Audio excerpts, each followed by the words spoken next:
Bueno, buen día. Mi nombre es Hernán Cunio, soy abogado. Vengo el propósito de este video es hacer una pequeña presentación sobre el delito de lavado de activos de origen delictivo. Pues a modo de colaboración con la agrupación Trejo, así que por eso quería agradecerle a las doctoras Rodríguez y a la doctora Simesen, así como al doctor González por la convocatoria. La idea es hacer un aporte a alumnos de tercer año de la Universidad Nacional de Córdoba, de la Facultad de Derecho. Me imagino que en ese año ya están cursando penal parte especial, así que siendo este uno seguramente de las últimas bolillas o módulos que ven en la materia, la idea es hacer un aporte de lo que es el lavado de activos desde el punto de vista de la parte penal, ¿no es cierto? No vamos a abordar en esta presentación la parte administrativa ni tampoco la parte de prevención de lavado, porque se hace muy largo y tenemos no más de 50 minutos aproximadamente. Bueno, yo soy abogado, me dedico al ejercicio liberal de la profesión. Hice una maestría en Derecho Penal en la Universidad Austral y una diplomatura también en Derecho Privado por la Universidad Austral, ambos mediante convenio con la Escuela de la Magistratura de Salta, dependiente del Poder Judicial de Salta, ¿no? Como les decía, esta clase vamos a ver específicamente lo que es la parte penal del lavado de activos, ¿no? Todas las actividades circundantes que tiene este tópico en el derecho penal, ¿no?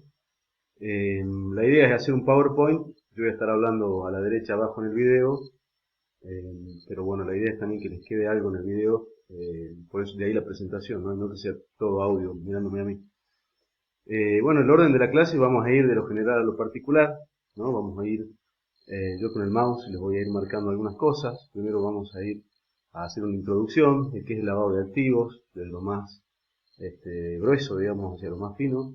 Cuáles son los fundamentos del lavado de activos, cuál es la finalidad de la punición del lavado de activos, algunos antecedentes internacionales a nivel histórico y antecedentes normativos nacionales, cuál es el bien jurídico protegido y el debate que hay, una somera referencia al debate que hay sobre el bien jurídico protegido en materia de lavado de activos, cuál es el tipo penal actual, cómo está regulado hoy nuestro Código Penal, un análisis de las conductas típicas, el objeto material, la consumación y la tentativa, eventualmente vamos a ver si admite tentativa, autoría y vamos a ver si admite participación también, un pequeño detalle de los tipos agravados, el tipo atenuado, el tipo de receptación, una particularidad que tiene este delito que es la posibilidad de sancionar el delito de lavado de activos cuando los bienes provienen de un delito cometido en el extranjero, es decir, cuando el delito precedente se cometió en el extranjero.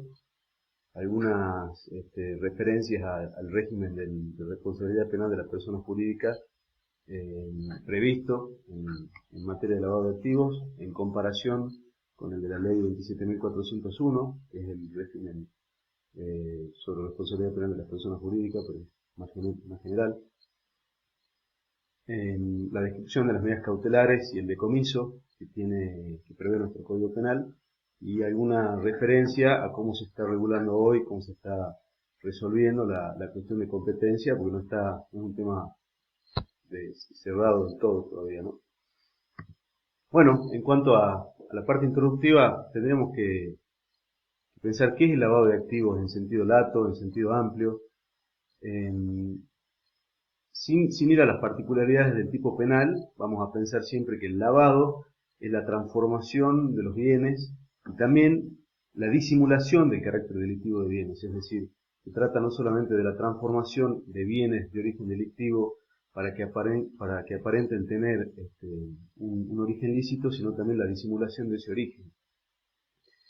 El ejemplo histórico que vamos a encontrar en todos los manuales siempre va a ser el del clan mafioso que instalaba las lavanderías, ¿no? Durante la época de la prohibición de la venta de alcohol en Estados Unidos.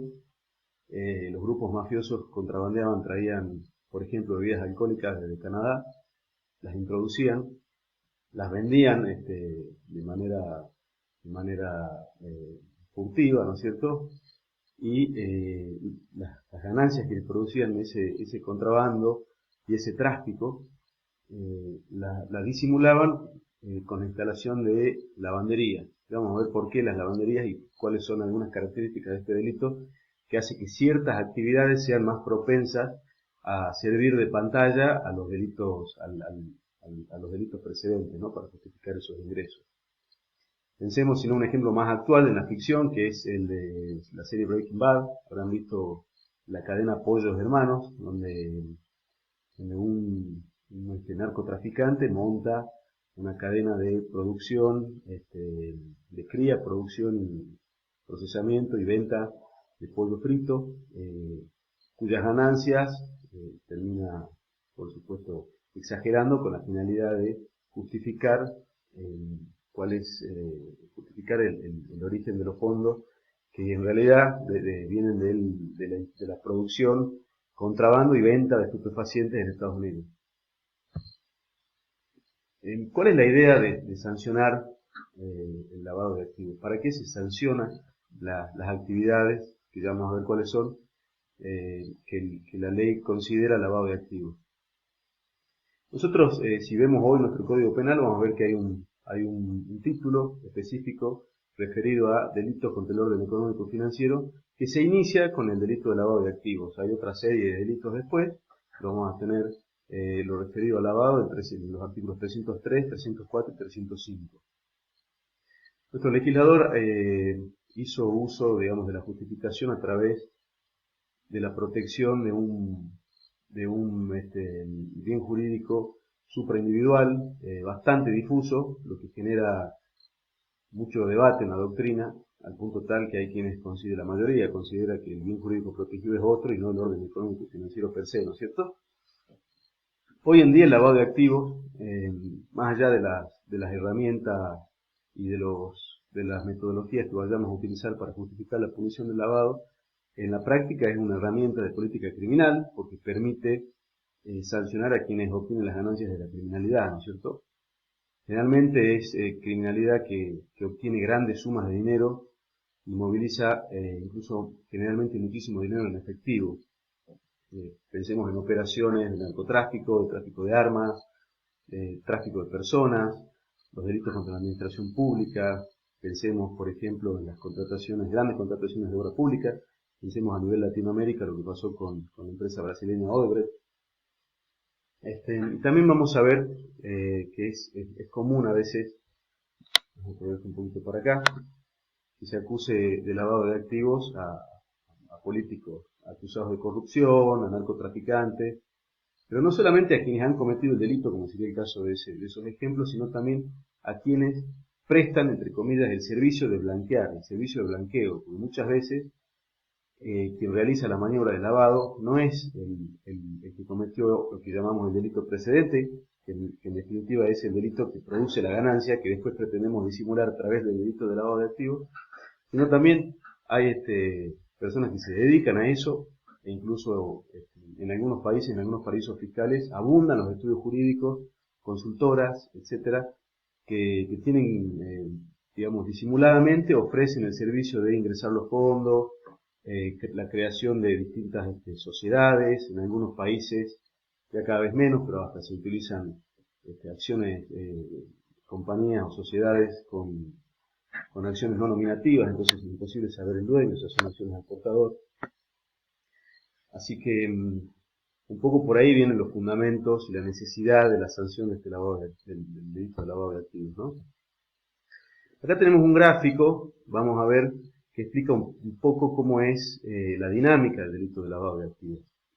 Siempre vamos a tener un delito precedente, ¿no es cierto? El delito precedente, pongamos por ejemplo, narcotráfico, ¿no es cierto? Un cártel de narcotraficantes que opera, digamos, en producción en países donde se da la hoja de coca, como por ejemplo en Perú, en Bolivia, en Colombia, que obtiene ganancias de todo tipo, no solamente dinero en efectivo, sino bienes, ya sea inmuebles, bienes muebles, obtiene derechos también, ¿no es cierto?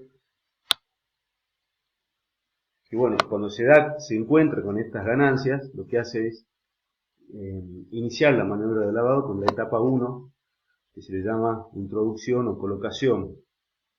Por ejemplo, digamos, se produce cuando el lavador introduce el dinero en el sistema económico formal, legal. Hay muchísimos métodos, muchísimas metodologías. Por ejemplo, el smurfing se llama, que vendría a ser el pitufeo, ¿no es cierto? Ingresar en ciudades donde no hay control, o donde es fácil, por la informalidad con la que se maneja la introducción de cantidades de dinero, hacer miles de depósitos pequeños que vayan engrosando una cuenta de modo tal que sea más fácil justificar ese ingreso para la empresa titular de esa cuenta, como si, por ejemplo, pudiese proveer pequeños servicios de muy poca cuantía, de un precio muy bajo. Si lo queremos trasladar a un nivel histórico, la lavandería, por ejemplo. En algunos casos se utilizan monedas virtuales, por ejemplo. Una vez que el dinero ingresó, se lleva a cabo la etapa de estratificación, ¿no es cierto?, que vendría a ser la separación de estos fondos de su fuente ilegal, ¿no es cierto?, para que sea de muy difícil dificultad su rastreo.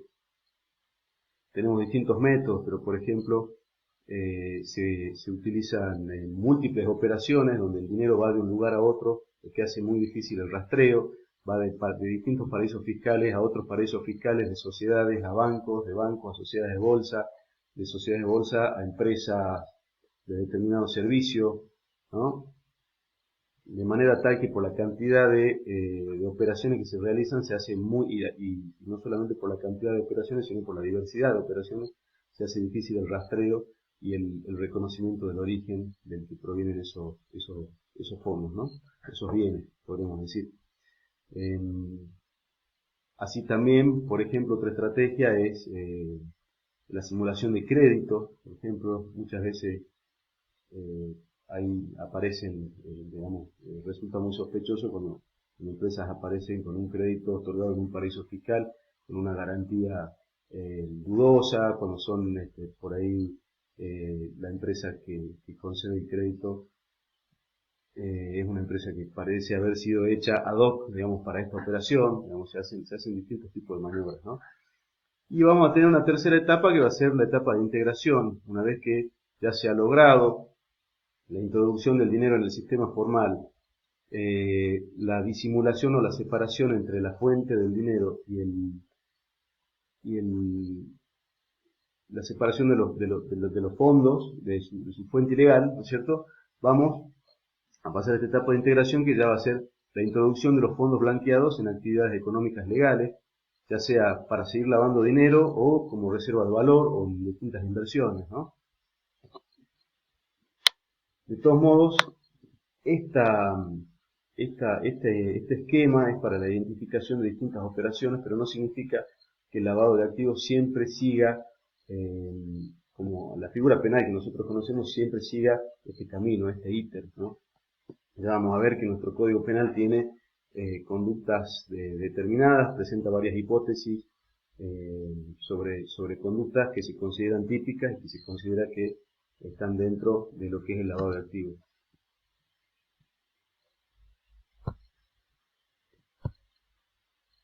¿Cuáles son los antecedentes del lavado de activos a nivel internacional, a nivel mundial? Un poco ya los mencioné.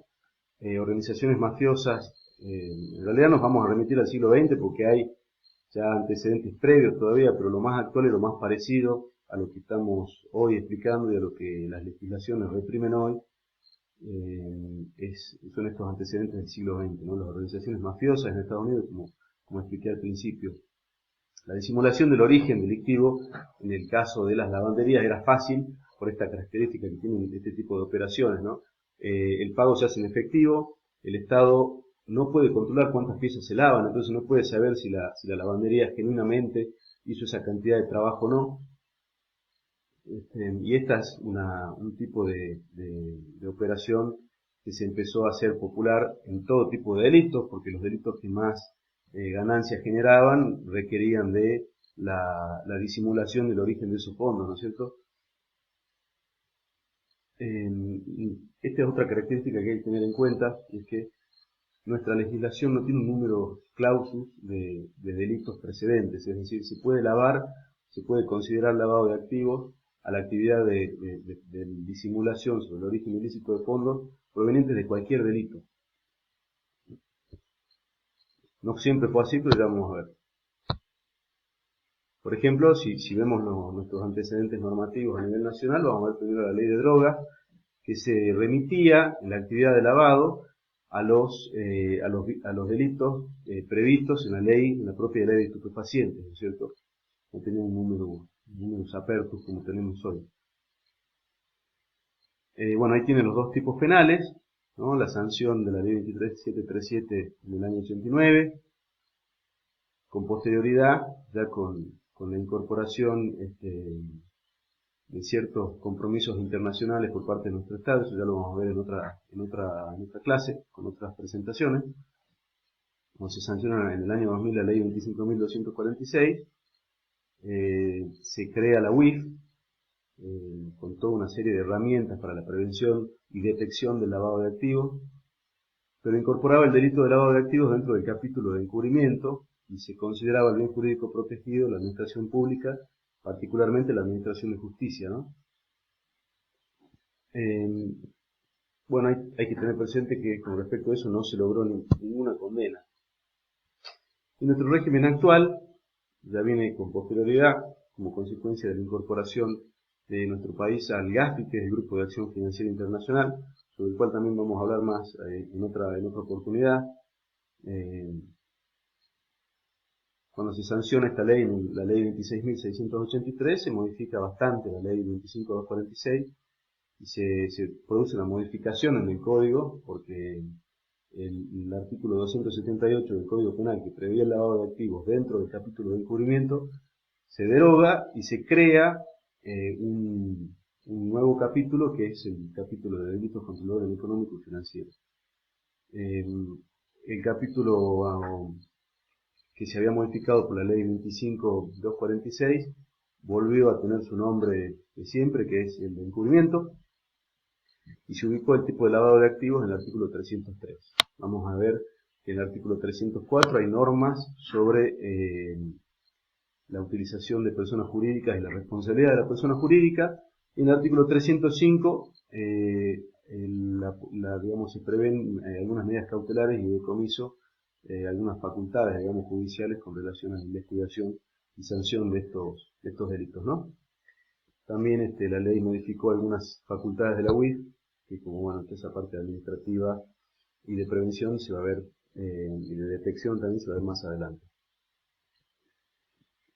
¿Cuál es el bien jurídico protegido?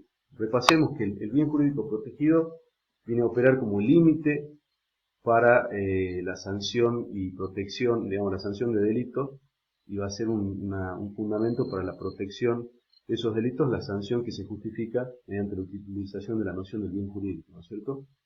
Es decir, el bien jurídico viene a legitimar la sanción de quien afecta o pone en peligro ese bien jurídico, pero se presenta siempre, cada vez más en la actualidad, un fenómeno de expansión del derecho penal que viene a generar que se vayan creando o considerando nuevos bienes jurídicos, pero bueno, en muchos casos son demasiado intangibles o demasiado amplios o con un contenido demasiado difuso, ¿no? En la mayoría de los casos son los bienes jurídicos llamados supraindividuales o colectivos, ¿no? Esto termina haciendo que el legislador deba acudir cada vez más a tipos penales de peligro, porque se hace cada vez más difícil, digamos, explicar de manera clara, ¿no? O de demostrar cuál es la afectación del bien jurídico tan supraindividual y tan difuso, ¿no?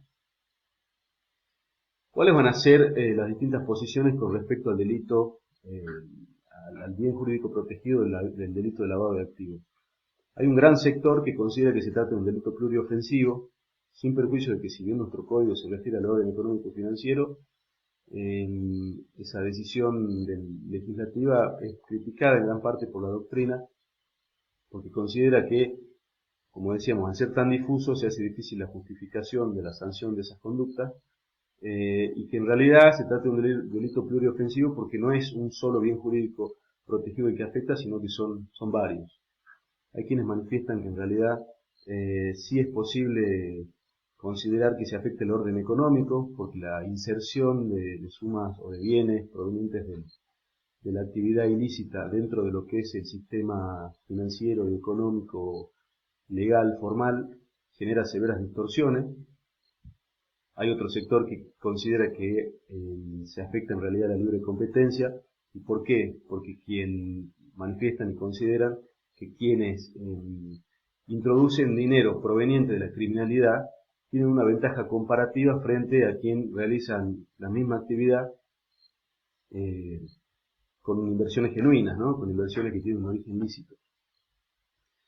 En cuanto al delito de receptación, hay un sector de la doctrina que considera que en realidad afecta al patrimonio, y hay otra postura también que es relativa, que manifiesta que en realidad se trata de un delito que termina afectando a la administración de justicia, porque en definitiva, si nosotros vemos cómo es el camino del delito de lavado de activos, se requiere de un delito precedente, y que en definitiva termina sirviendo para ocultar las ganancias o disimularlas a las ganancias provenientes de la actividad ilícita.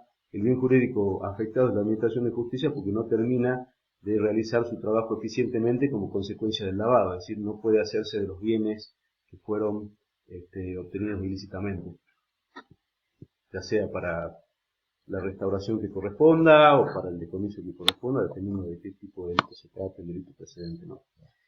Y hay otras posturas críticas que entienden que no debe existir el delito como delito de lavado de activos, porque el sistema no se ve afectado por el origen del dinero. No le atribuyen una característica intrínseca al dinero que permita distinguir, o los bienes, que permita distinguir qué bienes vienen de o provienen de actividad lícita y qué bienes provienen de actividad ilícita, ¿no? Como si no pudiese ser los bienes y el dinero no son diferentes por venir de una actividad lícita o por venir de una actividad ilícita. ¿Cuál es el tipo penal actual? Lo vamos a encontrar en el artículo 303 del Código Penal, que recomiendo a los que puedan abrir Infoleg o los que tengan el Código Penal a mano para que lo puedan leer. Bueno, el artículo 303 del Código Penal prevé con sanción de 3 a 10 años y multa de 2 a 10 veces del monto de la operación a todas estas conductas, ¿no? A todas estas hipótesis. La conversión, la transferencia, la administración, la venta, la constitución de gravámenes y la disimulación, y después tiene una cláusula muy abierta relativa a que de cualquier modo pusiera en circulación en el mercado bienes provenientes de un ilícito penal. Con otra condición, con la consecuencia posible de que el origen de los bienes originarios o los subrogantes adquieran la apariencia de un origen lícito. Y además con un valor mínimo, ya sea en un solo acto o en varios actos. Vamos al análisis de estas conductas. ¿Quién convierte? ¿Cuál sería la conversión? La conversión vendría a ser mudar o cambiar una cosa a otra. Esta es una maniobra bastante común. Pensemos en la venta de estupefacientes, ¿no? Los estupefacientes se venden en efectivo, siempre por supuesto en un mercado absolutamente informal, en un mercado marginal, en negro, digamos, y delictivo, por lo cual es muy difícil, siempre se va a manejar el dinero líquido. ¿Cuál es el problema de esto? El problema de esto es que se generan volúmenes extraordinarios de dinero que no representan tanto valor, por lo que se hace necesario por ahí cambiarlo o convertirlo en otra herramienta, como podría ser el billete de 500 euros o billetes de 100 dólares, ¿no? No es lo mismo llevar de un lugar a otro 500 euros en un solo billete que 500 euros en billetes de 100 pesos argentinos, 50 pesos argentinos, o billetes de brasileros o billetes chilenos, ¿no? Es una maniobra bastante común. La transferencia también es pasar o llevar la cosa de un lugar a otro, ¿no? O incluso a otra persona. La administración es también un caso muy típico. La administración prevé el manejo cuidado de bienes o cosas, pero pensemos, por ejemplo, en las sociedades de bolsa, ¿no es cierto? Pensemos una hipótesis que puede ser bastante alejada, digamos, de lo que uno ve todos los días, pero para ingresar dinero a nuestro país, por los canales formales, puede ser a través de transferencias bancarias con la conversión por supuesto en dólares la transferencia, con la conversión al cambio oficial o a través de la compra y venta de bonos en el mercado electrónico, ¿no es cierto? Lo que se llama contado con liquidación.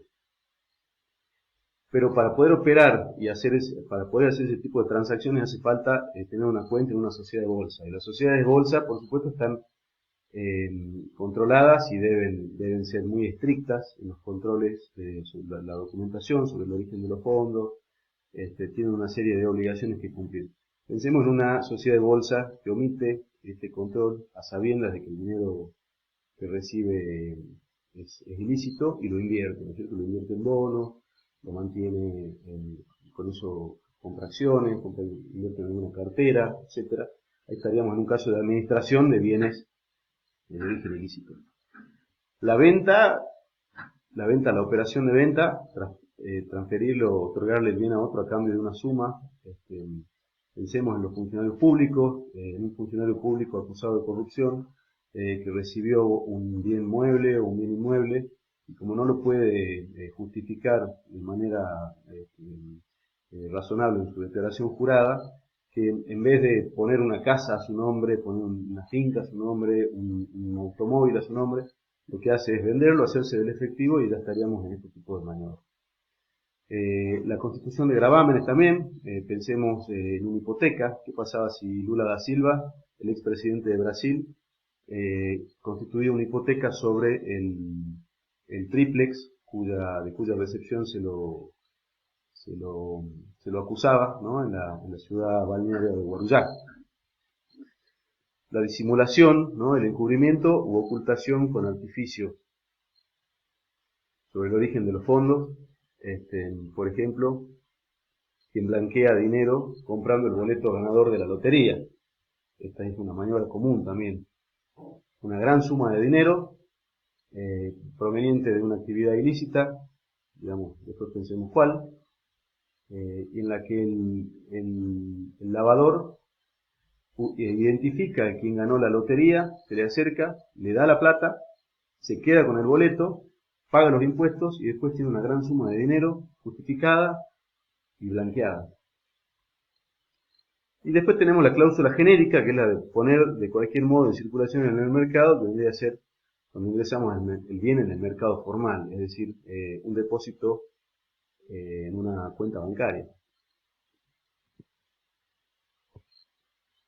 ¿No? Bueno, el ejemplo en el PowerPoint ha sido un poquito más claro, ¿no? Falseando la declaración sobre el origen del dinero depositado. Pero no hace falta que se haya falseado una declaración, hace falta solamente la puesta en circulación. ¿Cuál es el objeto material sobre el que recae? Bueno, se trata de bienes provenientes de un ilícito penal. ¿Por qué decimos bienes? Porque no se remite solamente a dinero, sino también a cualquier cosa que provenga como beneficio de un ilícito penal. ¿Y por qué se utiliza la palabra ilícito y no la palabra delito? Al utilizar la palabra ilícito se permite la imputación del lavado de activos sin que haya una condena previa por el delito precedente, ¿no es cierto? Pensemos en el gráfico que habíamos visto al principio. Este es el delito precedente. Acá se inicia el lavado de activos. Lo que queremos decir con esto es que se puede iniciar el lavado de activos sin que haya una condena por este delito precedente. Eso es nuestro sistema actual. Por eso no se habla de delito en el tipo penal, sino que se habla de ilícito. ¿Cómo es la consumación en este delito? Y veamos si admite tentativa. Para empezar, no admite el tipo imprudente. Se trata de un tipo doloso, según algún sector de la doctrina, como por ejemplo el doctor Dona, manifiesta que se trata de un delito que requiere de dolo directo. Otro sector interpreta que en realidad sí es posible imputar la imputación de este delito mediante dolo eventual, bastando que se sepa que la operación que se realiza con bienes de origen ilícito, sin importar a qué delito atribuir el origen de esos bienes, ¿no es cierto? En cuanto a la consumación, se trata de un delito de peligro concreto, por lo que se va a consumar ¿cuándo? Cuando ya se presente, cuando por la actividad del agente se presente la posibilidad de que esos bienes adquieran la apariencia de un origen lícito. Es decir, solo es necesario que sea posible, no hace falta que el bien haya adquirido la apariencia de licitud. Admite la tentativa, ¿por qué? Porque se puede iniciar el iter criminis, se puede iniciar la ejecución de los actos destinados a posibilitar que los bienes tengan apariencia de origen lícito y que en realidad no se llegue a buen puerto por razones ajenas a la voluntad del autor, es decir, la interrupción del iter criminis por causas ajenas a su voluntad. En cuanto a la autoría y participación, admite la participación criminal en cualquiera de sus modos, incluso puede ser el mismo autor del delito precedente, es decir, que se admite la posibilidad del autolavado. Admite autoría mediata también, por ejemplo, el sujeto que se vale de otro, en realidad es un caso, una hipótesis bastante común por cómo están ideados hoy los sistemas financieros, en los que hace para las transferencias y para muchas de las operaciones que se utilizan para lavado de activos, hace falta la intervención de múltiples agentes que posiblemente actúen engañados y no sepan el verdadero origen del dinero que están administrando, transfiriendo, modificando, ¿no? Por ejemplo, en venta de moneda extranjera o en operaciones de contrato de liquidación, o bueno, son infinitas las posibilidades.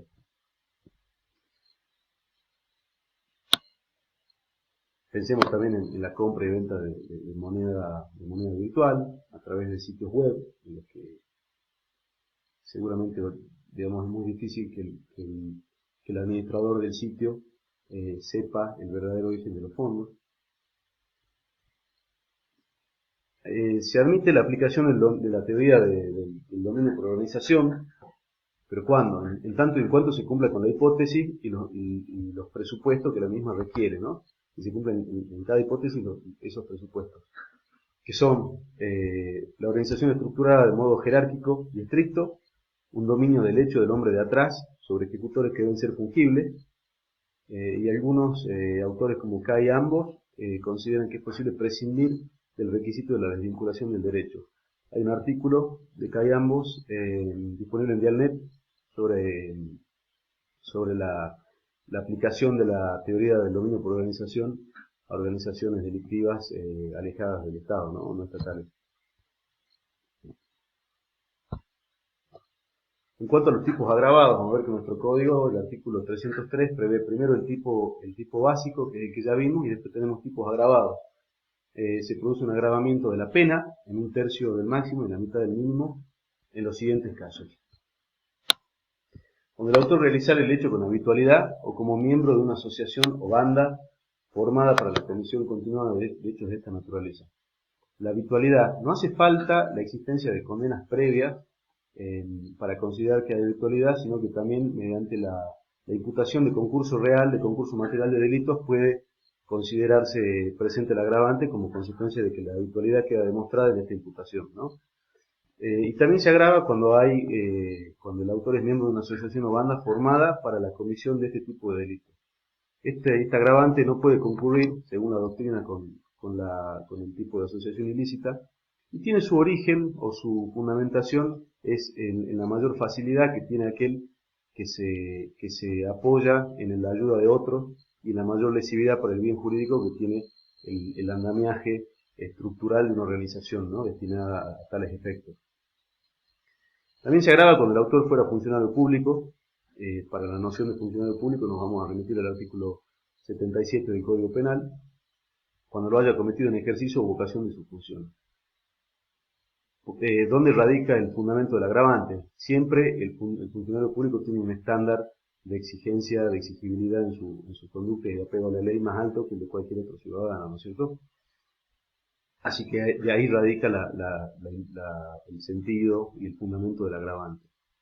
Además, sufrirá pena de inhabilitación. También para algunos particulares que tienen mientras ejerzan profesiones u oficios que requieren habilitación especial. Pensemos no solamente en profesiones, en las típicas, como el abogado, el contador, el escribano, ¿no? Sino también pensemos en otras profesiones, otras actividades que requieren de autorización estatal, como por ejemplo los tasadores, los corredores inmobiliarios. siempre por supuesto dependiendo también de la legislación local, ¿no? Porque hay algunas actividades que tienen regulación en ese sentido y otras no. Después nos vamos a pasar a lo que es el tipo de receptación. El tipo de receptación está previsto también como un delito independiente, aunque podría haber sido considerado una forma de participación en el delito principal, en el tipo básico, ¿no? Y mediante la receptación se reprime a quien recibiere dinero u otros bienes provenientes de un ilícito penal con el fin de hacerlos aplicar en una operación de las previstas en el inciso 1, para darles la apariencia de un posible de un origen lícito. Se le da una pena de 6 meses a 3 años, y si consideráramos que en realidad se llamaba, que podemos haberlo considerado partícipe, ya vemos en qué grado de participación, la pena sería mucho más alta, ¿no? Porque eso parece ser una decisión del legislador en ese sentido. Pero esta hipótesis podría haber estado contenida, o está contenida en la primera parte del artículo, aplicando las reglas de la participación. A este delito se le llama receptación intermedia, porque en definitiva lo que se hace con él es tratar de reprimir al intermediario, entre quien entrega los bienes y quien hace la operación de lavado, que muchas veces no son la misma persona. Y después vamos a tener un tipo atenuado, cuya atenuación depende en realidad de que no se supere la suma indicada en el artículo, en el apartado 1 del artículo 303, que va a ser la suma de 300.000 pesos. Como siempre, los montos fijos previstos en nuestro Código Penal, sumados a los desajustes y financieros y económicos de nuestro país, genera que, por supuesto, haya una desactualización constante de los montos a lo que hace referencia el Código Penal con las hipótesis a lo que estaba destinado prever, ¿no es cierto? Y después tenemos la posibilidad, nuestro código prevé la admisión digamos, del delito precedente cometido en el extranjero como ilícito penal del que se originan los bienes que después se vienen a lavar o su origen delictivo de disimular. Dice el código: las disposiciones de este artículo regirán aún cuando el ilícito penal procedente hubiera sido cometido fuera del ámbito de aplicación espacial de este código. Por supuesto, en tanto que lo que se tipificara también hubiese sido sancionado con pena en el lugar de su comisión. Por ejemplo, pensemos en el caso de Pablo Escobar, en el que su narcotraficante colombiano, cuyos hijos fueron procesados en Argentina en los 90 por lavado de activos de bienes obtenidos por su padre mediante la actividad de narcotráfico en Colombia. Y después vamos a pasar al régimen de responsabilidad penal de la persona jurídica. Nuestro código, en el artículo 304, prevé las sanciones a personas jurídicas cuando el delito de lavado se hubiese cometido en nombre, con la intervención o en beneficio de una persona de existencia ideal. Van a ver acá todas las sanciones que hay. La verdad que hay una variedad enorme de sanciones y con diferencia cuantitativa y cualitativa muy importante, ¿no? No es lo mismo, pensemos en la imposición de una multa de 2 veces el valor de los bienes objeto del delito que, por ejemplo, la pérdida o suspensión de beneficios estatales, o la cancelación de la personería, o la suspensión total de actividades, ¿no? Por supuesto, hay una regla para la mensuración de la pena, la vamos a ver acá. Después se tendrán en cuenta el incumplimiento de reglas y procedimientos internos. Ya vamos a ver un poco lo que es la necesidad de los programas de cumplimiento y de reglas para la prevención del lavado, la omisión de vigilancia sobre la actividad de los autores y partícipes, la extensión del daño causado y el monto de dinero involucrado en la operación, así como algunas características propias de la persona jurídica. Y también, cuando fuera indispensable mantener la continuidad operativa de la entidad o de una obra o de un servicio, no serán aplicables las sanciones previstas en el inciso 2 y en el inciso 4. ¿Cuál es la idea con esto? En muchos casos pensemos que se puede afectar a la comunidad como consecuencia de la suspensión o paralización de la actividad de una persona jurídica. Pensemos en una prestadora de peajes o en cualquier empresa que tiene una concesión pública, una empresa que presta el servicio de agua potable, de limpieza de las calles o de obra pública, por ejemplo, la construcción de escuelas, de casas, etcétera, que pueden ser pasibles de estas sanciones eh, y que perfectamente podrían estar en las hipótesis cuando median delitos contra la administración pública, ¿no? Como delitos precedentes. Pensemos en Siemens, o pensemos en Odebrecht, en Alberto Odebrecht, que estaba haciendo obra pública por toda Latinoamérica. ¿Qué pasara si se suspendieran totalmente las actividades de Odebrecht? Quedarían un montón de obras destinadas a beneficiar a la comunidad, quedarían paradas a la mitad. ¿Cuál es el fundamento de la sanción a la persona jurídica, ¿no? Y después vamos a ver cuál es su naturaleza. A grandes rasgos podemos decir que hay quienes sostienen que se trata de sanciones de carácter administrativo, pero la realidad es que hoy ya tenemos una norma en nuestro país que le otorga carácter penal. Nosotros tenemos, primero vamos a ver un poquito de qué se trata en términos generales, la responsabilidad penal de la persona jurídica. Después vamos a ver cuál es la naturaleza de la responsabilidad penal de la persona jurídica en los términos de la sanción del lavado de activos. Y después vamos a ver cuál es la naturaleza también en lo que es el marco de la ley 27.401, de la ley de responsabilidad penal de las personas jurídicas, que da un régimen más general en nuestro país. ¿Por qué se termina sancionando a la persona jurídica?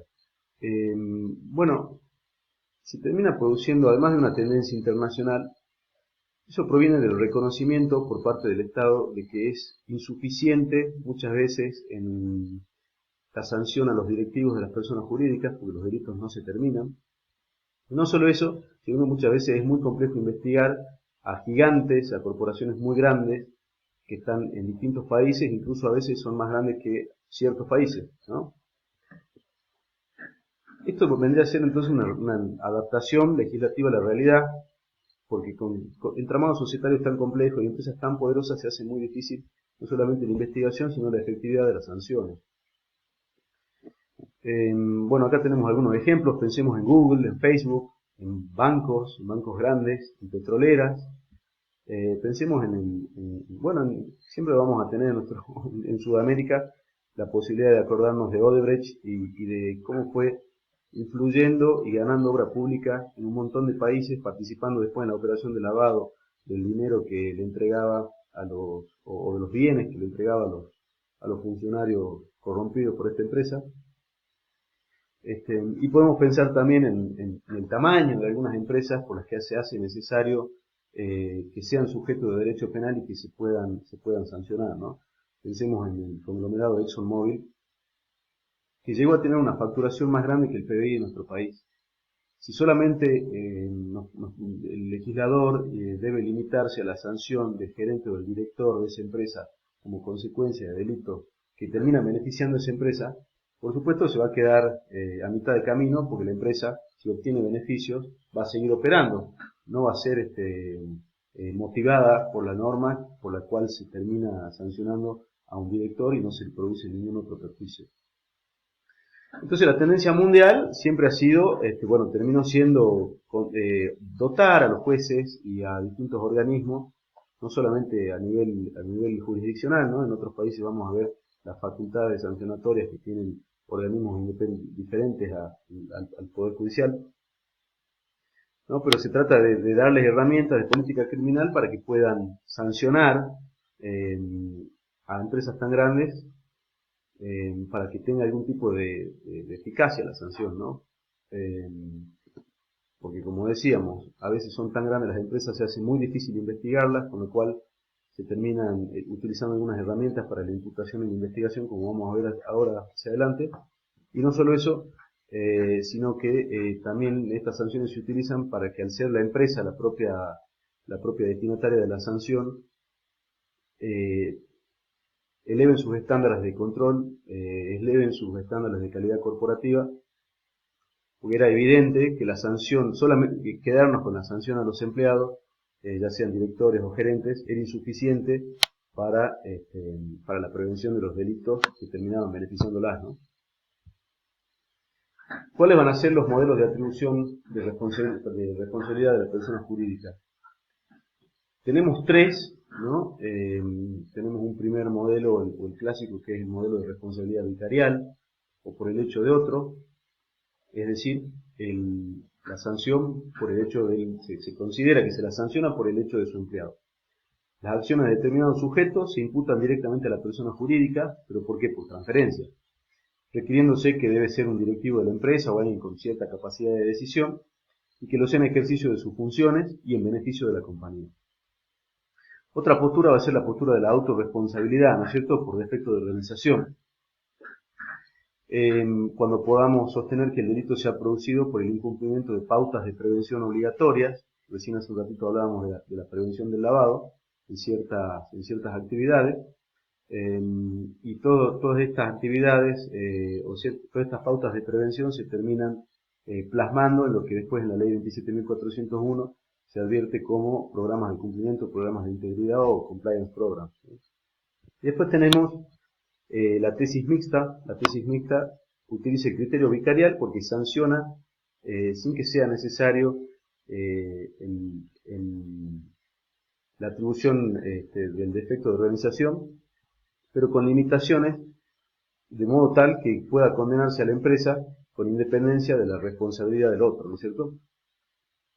Y así, por ejemplo, se establece la posibilidad de sancionar a la empresa de manera independiente al agente físico que cometió el delito.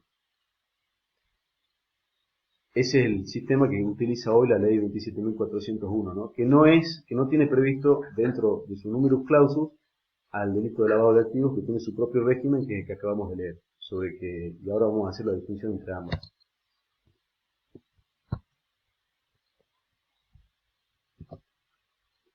Bueno, la distinción que tenemos que hacer necesariamente entre los dos es que la ley 26.683 previó un régimen de responsabilidad de la persona jurídica para el delito de lavado de activos. Y con posterioridad a esa ley se sancionó un régimen más general en nuestro país sobre responsabilidad penal de la persona jurídica, con una naturaleza totalmente diferente a la establecida por la ley 26.683. Entonces esto genera por ahí alguna diferencia en la posibilidad de imputar y en la posibilidad de llevar a cabo la aplicación de ciertas sanciones, ¿no? La ley de responsabilidad de la persona jurídica establece un grupo de delitos, entre los cuales, como dije, no está el lavado, un sistema mixto de atribución de la responsabilidad penal empresaria. Pero la ley 26.683 establece para algunos un sistema de responsabilidad vicarial y para otros un sistema de autorresponsabilidad.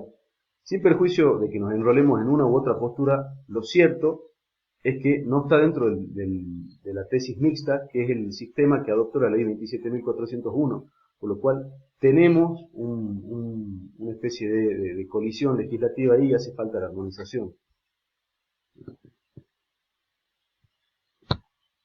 Así que pensemos, por ejemplo, en la persecución de algunos de los delitos previstos, de algunos de los delitos previstos en la ley 27.401, conjuntamente con el delito de lavado de activos y en cómo armonizar la naturaleza de la sanción del delito de lavado de activos con la posibilidad de iniciar un proceso penal o de continuar un proceso penal sin que se encuentre presente en ese proceso el agente físico, ¿no es cierto?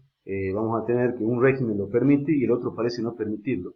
Entonces ahí tenemos este problema que pareciera que requiere de armonización legislativa, ¿no? Bueno, y finalmente en realidad no finalmente, porque nos falta otra parte que es la competencia, pero vamos a ver un poco las medidas cautelares, ¿no? En el artículo 305, que como acá se puede ver, tendremos que el juez puede iniciar desde el inicio de las actuaciones judiciales medidas cautelares suficientes, con lo cual se otorgan muy amplias facultades a los jueces para poder asegurar la custodia, administración, conservación, disposición de los bienes, etc. Y también tenemos la posibilidad del decomiso de modo definitivo sin necesidad de condena penal. Esto generó algún tipo de discusión en su momento, o por ahí la sigue generando hoy a nivel doctrina, fundamentalmente con respecto a la naturaleza, porque si el decomiso definitivo sin condena penal tiene naturaleza penal, por la metodología o por el modo en el que se puede aplicar, puede ser considerado contrario a ciertas pautas constitucionales, ¿no? Sin embargo, si nosotros vemos un poco más abajo, vamos a ver que puede haber reclamos o litigios sobre el origen, naturaleza o propiedad de los bienes y que se debe canalizar a través de una acción administrativa o civil de restitución. La sola existencia de la posibilidad de discutir el origen, naturaleza y propiedad de los bienes e incluso poder perseguir la restitución o incluso la reparación para la devolución de su valor monetario, ya nos permite alejar el decomiso de la naturaleza de pena, ¿no? Porque si no, no podríamos considerar la posibilidad de discutir la pena en una pena de naturaleza penal, ¿no es cierto? Una sanción de naturaleza penal a través de una acción administrativa. Y finalmente nos vamos a la competencia. Vamos a pasarnos un poquito del tiempo que nos habían dado, pero ya estamos terminando.